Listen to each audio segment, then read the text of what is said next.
Despite offers of sympathy from the highest levels in the Iranian government, US President George W. Bush made a controversial 2002 speech that labelled Iran, alongside Iraq and North Korea, as being an axis of evil. Iran aggressively pursues these weapons and exports terror, while an unelected few repress the Iranian people's hope for freedom. That now infamous speech caused outrage in Iran and helped sow the seeds for an expanding nuclear program at the centre of today's tensions. In 2002, an Iranian opposition group revealed the country was secretly developing nuclear facilities, including a uranium enrichment plant. We will not tolerate destruction of a nuclear weapon. While Iran has always claimed its nuclear program is for peaceful purposes only, many suspect it may be attempting to create a nuclear weapon as a deterrent to avoid further US intervention or even invasion, with Tehran's eyes firmly fixed on wars America was waging in Iraq and Afghanistan focused on regime change. The next decade saw intermittent engagement with Iran on the issue, and by 2009, the historic election of Barack Obama renewed the possibility of a détente with Iran. When moderate Hassan Rouhani was elected as Iranian president in 2013, there was a breakthrough. The newly elected Rouhani and Barack Obama spoke on the phone.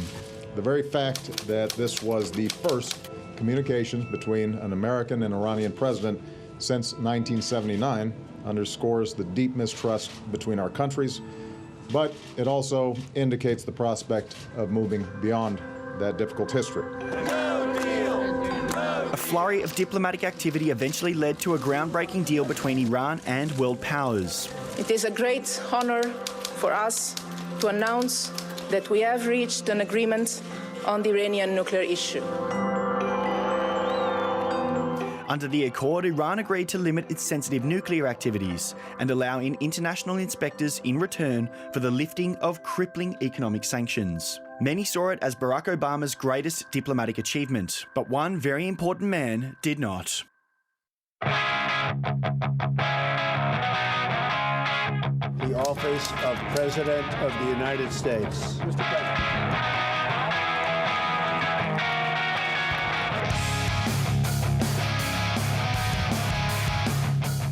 Donald Trump has never backed the deal, or Barack Obama.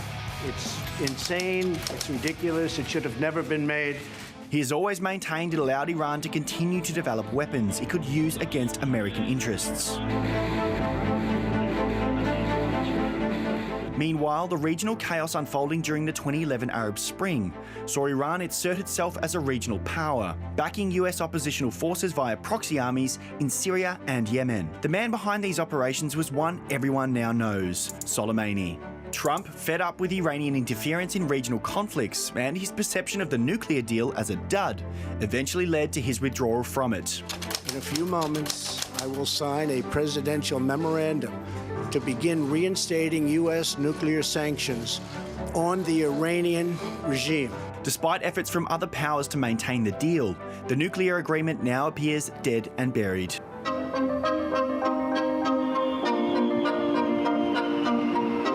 That leaves us where we are today. The Iranian regime is struggling under increasing economic isolation, and the US is not willing to budge on the Islamic Republic's nuclear program.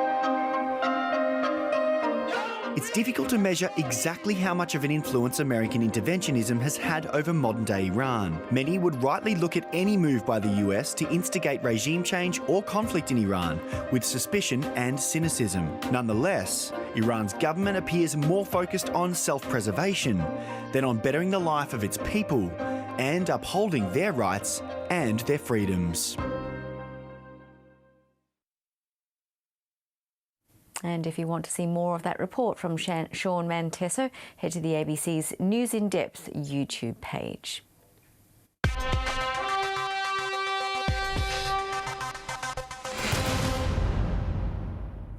To tonight's Watching the World, and it seems some people will go to desperate lengths to score a date with